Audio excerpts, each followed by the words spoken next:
दोस्तों आज हम चर्चा करने वाले हैं जो 10th मैथमेटिक्स का जो 13वां चैप्टर पृष्ठीय क्षेत्रफल और आयतन नामक है। उसी में से हम 13.1 एक्सरसाइज को अब हम फिनिश कर चुके हैं 2 लेक्चर में। अब 2 लेक्चर और लगेगा आपको 13.2 को। अब उसमें 8 क्वेश्चंस है। 4 क्वेश्चंस के बारे में आज हम चर्चा करने वाले हैं और 4 क्वेश्चन के बारे में अगले दिन चर्चा करेंगे। तो चलिए वीडियो शुरू करते हैं बिना समय गवाए। आप एकदम बने रहिए वीडियो में अंत तक, बहुत मज़ा आने वाला है आज। तो ये एक्सरसाइज 13.2 फर्स्ट नंबर क्वेश्चन, ये जो आयतन संबंधी है। अब ये जो एक्सरसाइज है इसमें आपको वॉल्यूम फाइंड करना है। ये कोई भी वस्तु, आयतन होता है जितना स्थान घेरता है, कोई भी वस्तु जितना स्थान घेरता है उसे उस वस्तु का आयतन कहते हैं। तो आयतन में सबसे पहला सवाल है कि एक ठोस है और जिस आकार उसका है अर्धगोले का, जिस पर क्या है एक ठोस है अर्धगोले के आकार का, जिस पर एक शंकु अध्यारोपित है, जिस पर क्या है एक शंकु अध्यारोपित है। तो शंकु अध्यारोपित है। तो चलिए ठीक है, ये ठोस हम बना चुके हैं आपके सामने। अब इसमें कुछ इसका दिया गया है, ऊंचाई दिया गया है, त्रिज्या दिया गया है। तो खरे शंकु के आकार जिसकी त्रिज्या 1 सेंटीमीटर है, तो ये जो है आपका r = 1 सेंटीमीटर है। r 1 सेंटीमीटर है, r है आपका 1 सेंटीमीटर और ऊंचाई उसकी त्रिज्या के बराबर है। तो ये जो ऊंचाई जो है ना, इसका शंकु का ऊंचाई ये भी है 1 सेंटीमीटर। h = भी 1 सेंटीमीटर और r = भी 1 सेंटीमीटर। तो अर्धगोला का त्रिज्या कितना है? अर्धगोला का त्रिज्या बराबर, तो अर्धगोला का त्रिज्या है आपके सामने। अर्धगोला का त्रिज्या कितना गिवन है?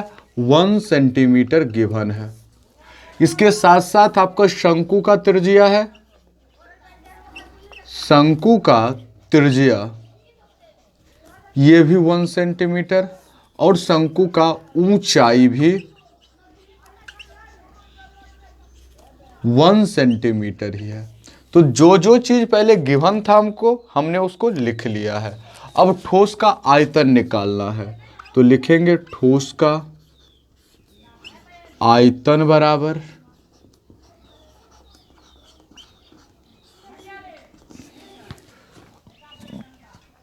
ठोस किन किन चीजों से मिलकर के बना है? एक अर्धगोला और एक शंकु। तो अर्धगोला का आयतन, अर्धगोला का आयतन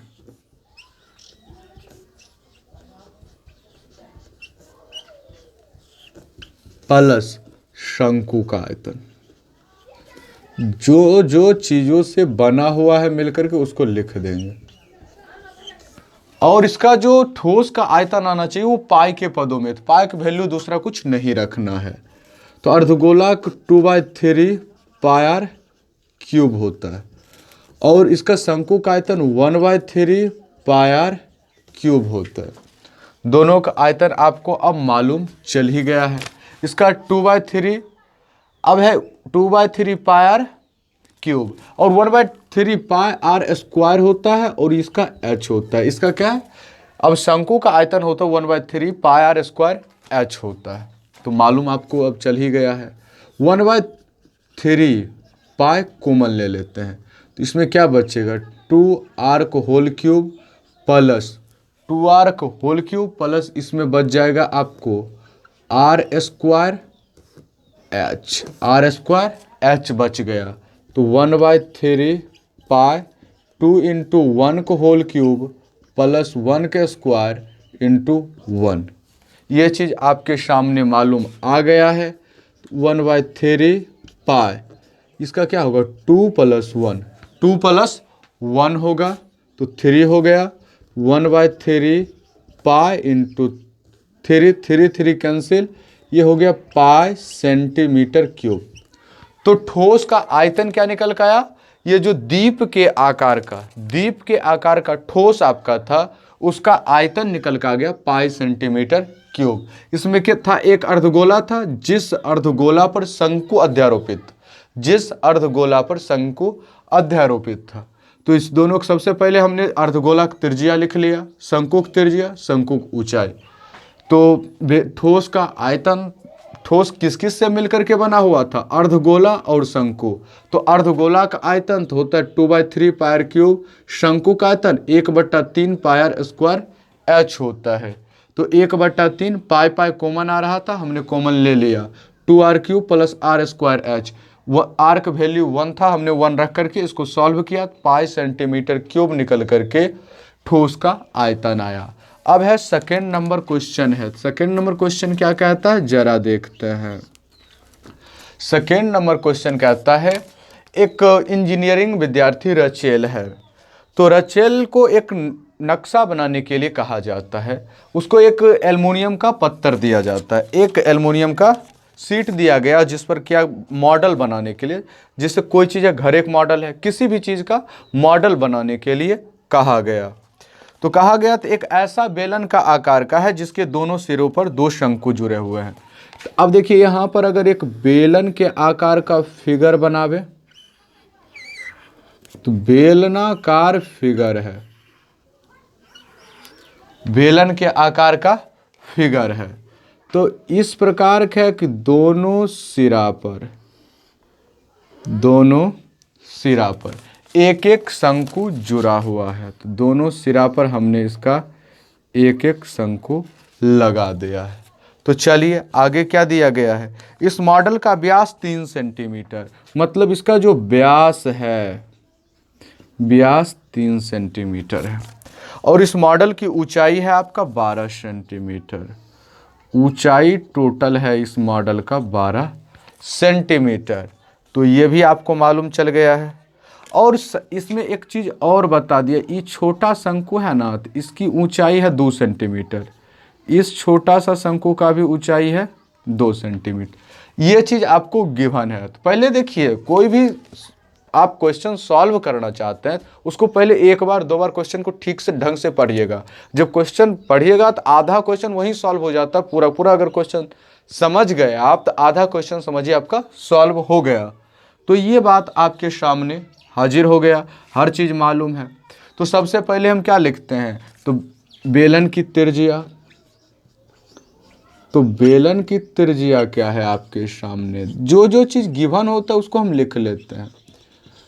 बेलन की त्रिज्या, तो बेलन की त्रिज्या आपको गिवन है, कितना है, 3 सेंटीमीटर। तो ये व्यास, सॉरी व्यास था, तो व्यास बटा 2, तो व्यास कितना है, व्यास बटा 2 हो जाएगा त्रिज्या। व्यास है 3/2। तो बेलन की त्रिज्या क्या आ गया, 3/2 आ गया। तो बेलन की त्रिज्या आपको मालूम चल गया। तो बेलन की ऊंचाई निकालिए, बेलन की ऊंचाई, ये ठोस का टोटल जो टोटल मॉडल है, तो टोटल मॉडल की ऊंचाई जो आपके सामने है, टोटल मॉडल की ऊंचाई आपको 12 है। तो टोटल 12 है, तो जब 12 है तो टोटल, और 2 ऊपर कट जाएगा तब न इतना बेलन बचेगा। तो 12 - 2 मतलब 8 सेंटीमीटर। 8 सेंटीमीटर आपको निकल करके आया बेलन की ऊंचाई। अब शंकु की त्रिज्या,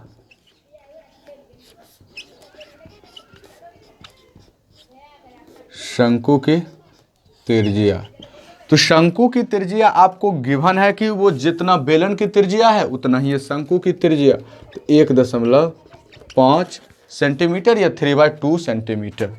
और शंकु की ऊंचाई, शंकु की ऊंचाई, ऊंचाई ये आपको गिवन है 2 सेंटीमीटर। ऊंचाई 2 सेंटीमीटर आपको दिया गया है। तो अब मॉडल का आयतन निकालना है। तो मॉडल में भरा जो हवा है, तो हवा का आयतन ज्ञात करनी है। तो चलिए हम इधर आपको अब सॉल्व करते हैं क्वेश्चन। मॉडल में भरे वायु का, मॉडल में भरे हवा का आयतन,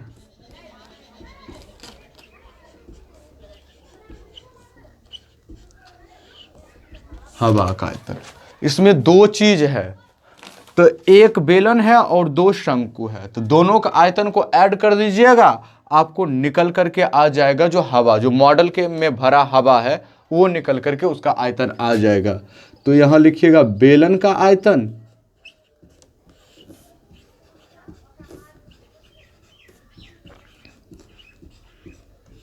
प्लस दो शंकु का आयतन।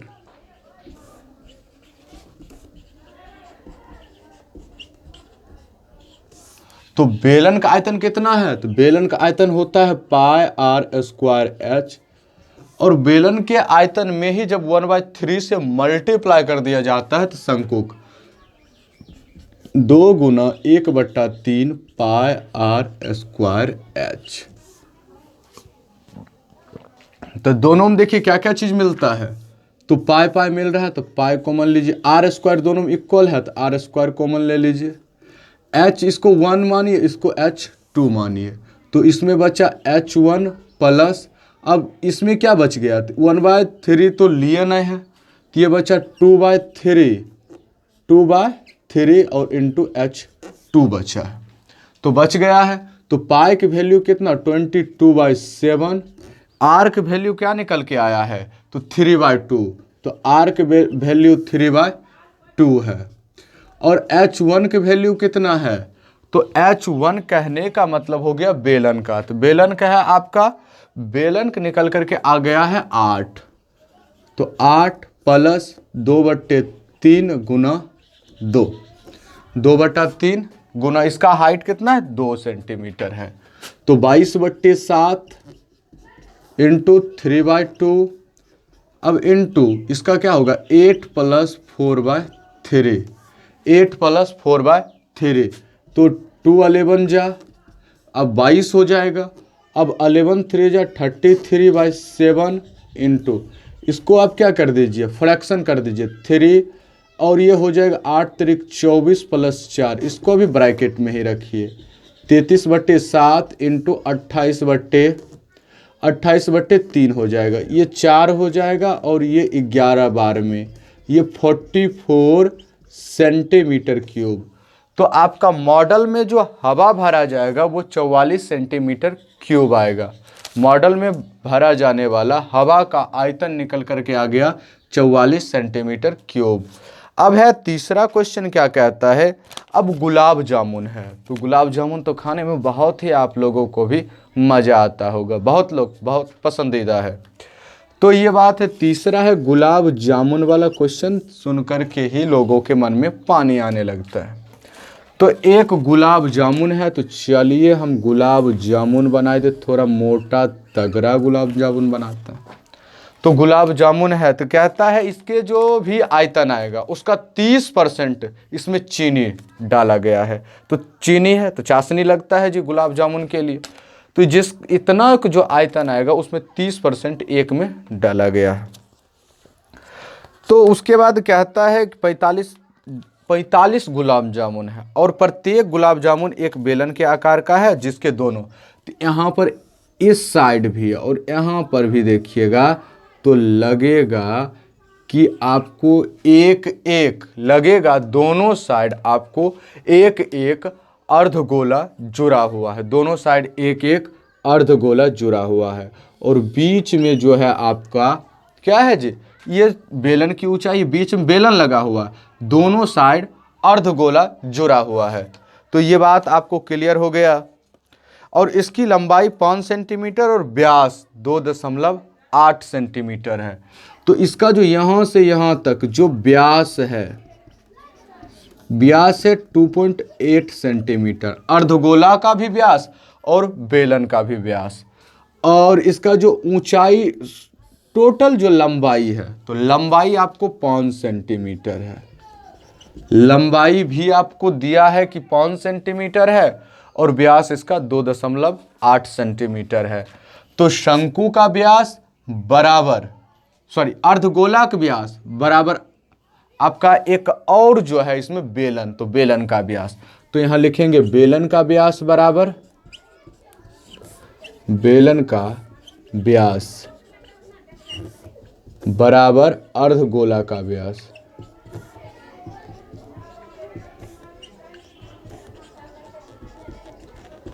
व्यास है दोनों का कितना, तो व्यास है दोनों को 2.8, व्यास निकल के आया है आपको 2.8 गिवन है। तो त्रिज्या क्या हो जाएगा, त्रिज्या हो जाएगा 2.8/2 मतलब 1.4।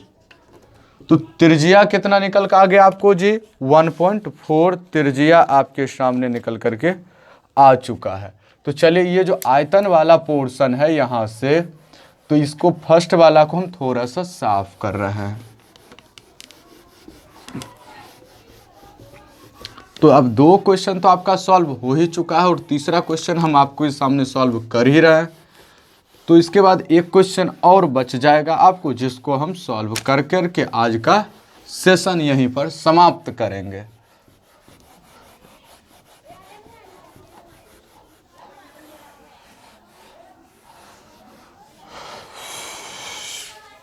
चलिए ये बात, अब व्यास, बेलन के व्यास मालूम चल गया है, अर्धगोला का त्रिज्या, अर्धगोला का त्रिज्या भी मालूम चल गया है और बेलन का भी त्रिज्या मालूम चल गया है। और बेलन की अब ऊंचाई है, तो बेलन की ऊंचाई बराबर, बेलन की ऊंचाई, तो बेलन की ऊंचाई कितनी है, तो 5 है, इधर 1.4 और 1.4, तो 5 माइनस 1.4 माइनस 1.4, तो 5 माइनस 2.8, ये बच जाएगा 2.2। तो बेलन की ऊंचाई आ गया आपका 2.2। तो बेलन की ऊंचाई भी मालूम चल गया है। अब आपको अब निकालना है 45 गुलाब जामुन का आयतन। तो लिखते हैं 45 गुलाब जामुन का आयतन।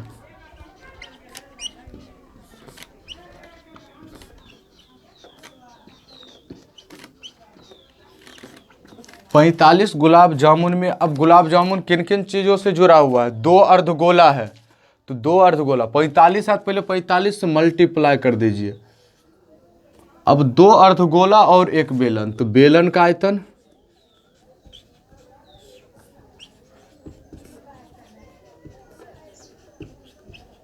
प्लस 2 अर्धगोला का आयतन,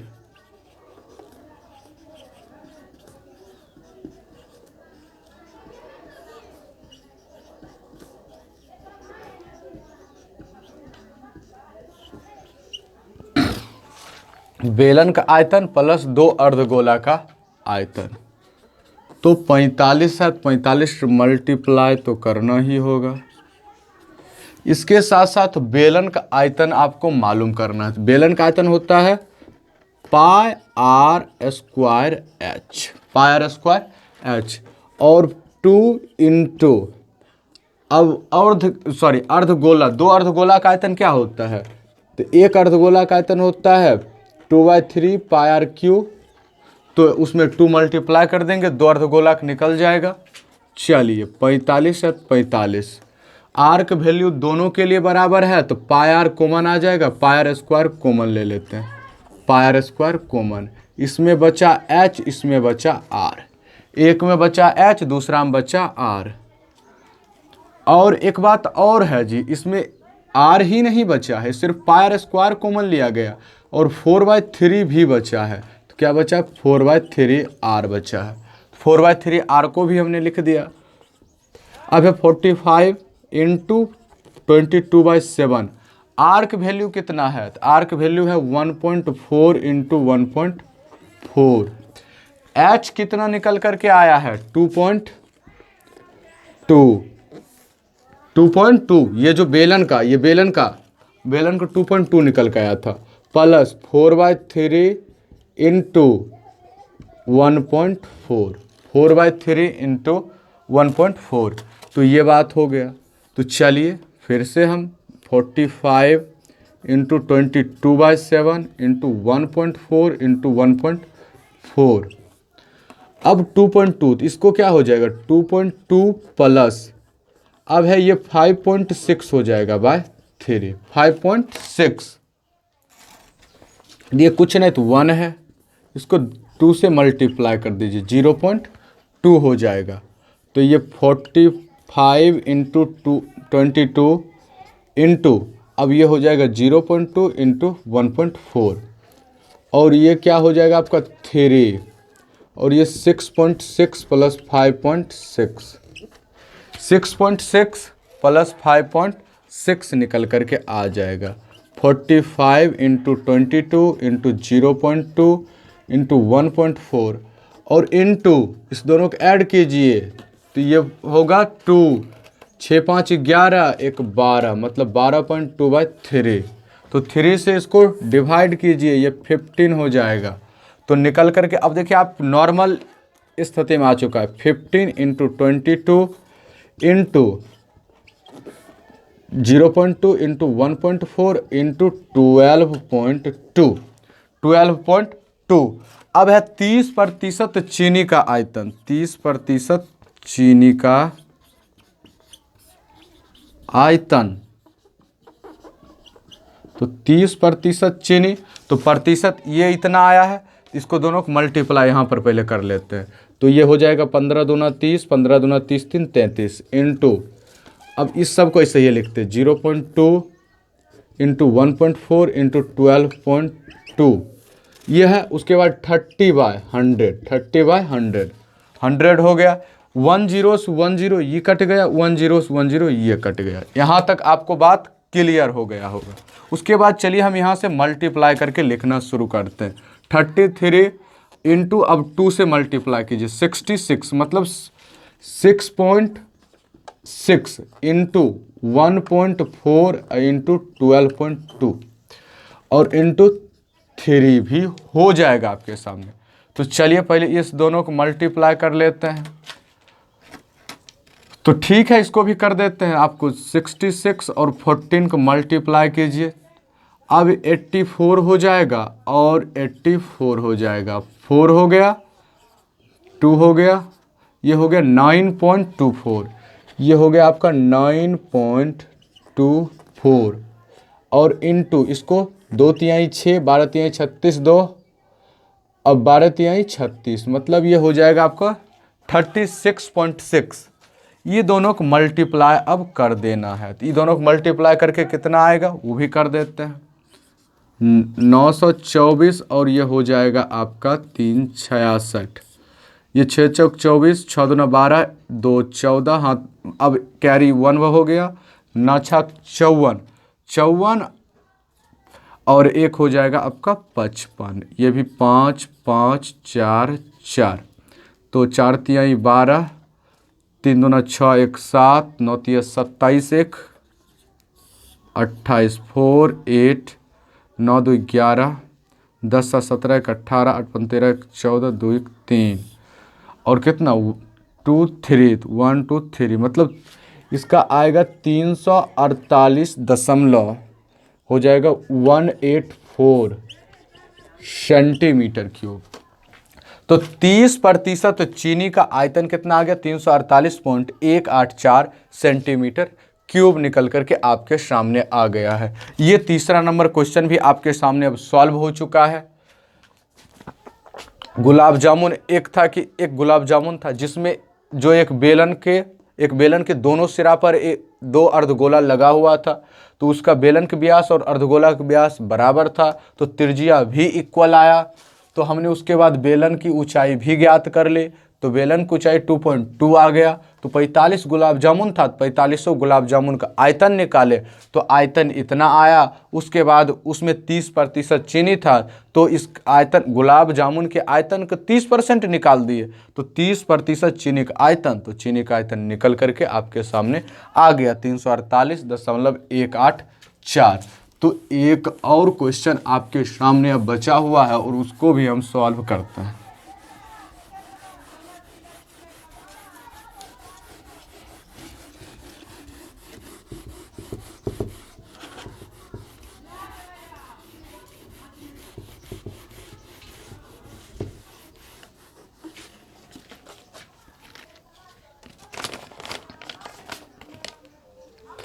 अब एक कलमदान है, वो भी घनाभाकार है। ये 4th नंबर आपका क्वेश्चन है।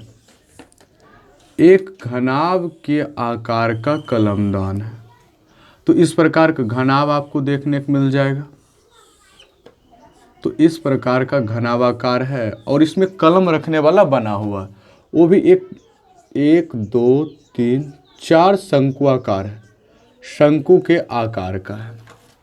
तो घनाभ का विमा दिया गया है आपको,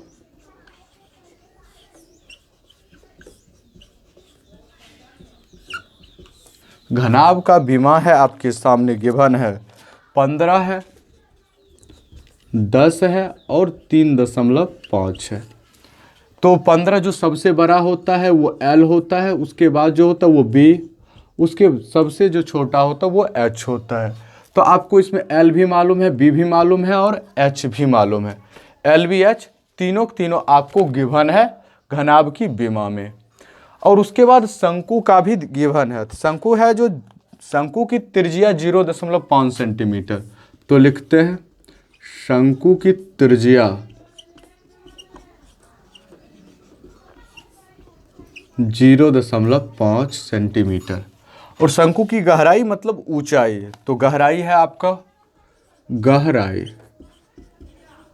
या फिर इसी को ऊंचाई कहेंगे। तो ऊंचाई ये आपको गिवन है 1.4, हाइट गिवन है 1.4। तो अब है कहता है कि कलमदान में लकड़ी का आयतन। तो लिखते हैं कलमदान में लकड़ी का आयतन।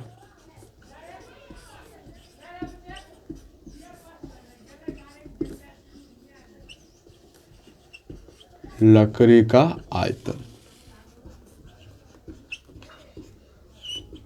कलमदान में कितना है? कलमदान में तो इतना ही है ना, घनाभ है उसमें से 4 गो कटा हुआ है। तो जितना बाका मतलब जो है कि घनाभ का आयतन उसमें से 4 शंकु का आयतन को माइनस कर दिया जाएगा तो आपको कलमदान का आयतन निकल करके आ जाएगा। तो सबसे पहले लिखते हैं घनाभाकार लकड़ी का आयतन, घनाभाकार लकड़ी का आयतन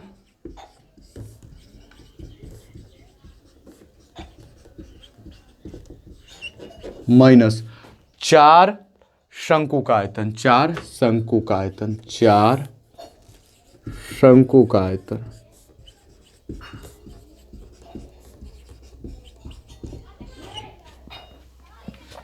घनाभाकार लकड़ी का आयतन माइनस 4 शंकु का आयतन। तो इसका होता है L गुना B गुना H माइनस 4 गुना शंकु का आयतन क्या होता है 1/3 पाई आर स्क्वायर H। ये चीज़ आपको होता है शंकु का आयतन। इसका मालूम है 15 इंटू 10 इंटू 3.5 माइनस 4 इंटू 1/3, इसका 22/7 हो जाएगा। आर की वैल्यू आपके सामने गिवन है 0.5 इंटू 0.5। एच की भी मालूम है क्या है जी 1.4। ये कट जाएगा, ये कट करके कितना आ जाएगा, कट करके आपके सामने आ गया 0.2, कट करके आपके सामने आ गया 0.2 आ गया। यहाँ तक बात कोई दिक्कत नहीं होना चाहिए। ये हो गया आपका, ये हो गया 150 और 150 में आप क्या किससे मल्टीप्लाई कर दीजिए तो यह मतलब 35 में हम 15 से मल्टीप्लाई करते हैं। ये 0 से ये डेसिमल ख़त्म हो जाएगा, इसको 10 लिखिए, इसको काट दीजिए, मल्टीप्लाई 15 × 5 = 75 हो जाएगा, 15 तो यहीं 45, 7 होता है 52, 525 हो गया। अब माइनस करना है आपको माइनस, तो ये हो जाएगा आपको, इसको मल्टीप्लाई कीजिएगा तो 88 इंटू ये दोनों को मल्टीप्लाई कीजिए, ये दोनों को, ये देखिए 5 × 25, 25 दूना 50, तो हो जाएगा ये 0.050 और उसके बाद ये बटा में 3 हो जाएगा। बटा में क्या निकल कर आएगा 3, 5 to 5 निकल करके आ गया है। तो इसके बाद डेसिमल रहे ना रहे उससे कोई फर्क पड़ने वाला है ना। तो इसको मल्टीप्लाई कर दीजिए, इसको मल्टीप्लाई कीजिएगा तो कितना आएगा 4 आएगा ना। तो इसको 0.05 से अगर 0.5 करते तब ये आ जाएगा 4.4। तो 5 to 5 माइनस 4.4/3 1 कीजिएगा, ये 3 हो जाएगा। इसको 3 से मल्टीप्लाई कीजिए तो ये 1575 हो जाएगा माइनस 4.4। ये 1571 क्या हो जाएगा 1571.6 1571.6/3 इसको काट दीजिएगा कितना आ जाएगा जी 5×3 15 हो जाएगा। ये 3 दूना 6 हो जाएगा 3 दूना क्या हो गया 6 हो गया। तो 6 हो गया। उसके साथ साथ यहाँ क्या बच गया आपको 1 1 बचा 3×3 9 हो जाएगा 3×5 15 हो जाएगा। मतलब 523.5 सेंटीमीटर क्यूब ये आपका आ जाएगा 523.5 सेंटीमीटर क्यूब। क्या चीज़ निकल करके आएगा तो उतना निकल करके आपका कलमदान का आयतन आएगा। तो कलमदान का आयतन कितना आ गया 523.5। तो सबसे पहले कलमदान क्या था एक घनाभ था। घनाभ में 4 गो कटा हुआ भाग था शंकु के आकार का। तो घनाभ का आयतन निकाल करके इसको चार शंकु का आयतन निकाल करके आपको माइनस कर देना था। तो उसके बाद आपके सामने निकल करके आ जाता कलमदान का आयतन। तो हमने वही किया। तो कलमदान में लकड़ी का आयतन घनाभाकार लकड़ी का आयतन -4 शंकु का आयतन हमने किया। तो हमें निकल करके आया 523.5 सेंटीमीटर क्यूब। 523.5 सेंटीमीटर क्यूब हमारे पास निकल करके आ गया है। तो आज हमने 13.2 एक्सरसाइज जो आयतन संबंधी चर्चा था उस पर हमने चर्चा किया और उसमें 4 प्रश्नों के बारे में हमने चर्चा कर लिया। तो 4 प्रश्न आज आपका सॉल्व हो चुका है। बाकी बचा है इस एक्सरसाइज में 4 और प्रश्न जिसके बारे में हम चर्चा अगले दिन करेंगे। तो ये धीरे धीरे करके हम आप पृष्ठीय क्षेत्रफल और आयतन वाला पोर्शन भी अब खत्म करने वाले हैं। धीरे धीरे करके वो ये भी क्या हो जाएगा खत्म हो जाएगा। इसके अलावा इस वीडियो के बाद आपके पास एक और 12th केमिस्ट्री जो ऑर्गेनिक केमिस्ट्री है उसका सीरियली वीडियो अब अपलोड होने वाला है। तो सीरियली वीडियो तो आपके जो 12th में गए हैं अब लॉकडाउन की भी समस्या आ रही है। मतलब अभी के समय में क्या हो रहा है लॉकडाउन हो रहा है। सभी जितने भी शिक्षण संस्थान है वो सबको बंद किया जा रहा है। ये सरकार के नए गाइडलाइंस है। तो ये आप अपने जो चाहने वाले अपने रिश्तेदारों तक ज़रूर शेयर कीजिएगा। आपको अगर पूरा वीडियो पसंद आ रहा है तो अपने सहपाठियों को ज़रूर सिखाइएगा बताइएगा। तो ये वीडियो आपको कैसा लगा ये हमें ज़रूर कमेंट बॉक्स में बताइए। अगर वीडियो पसंद आया तो वीडियो को लाइक कीजिए चैनल को सब्सक्राइब कीजिए। आपसे मिलते हैं हम नेक्स्ट वीडियो में। तब तक के लिए जय हिंद।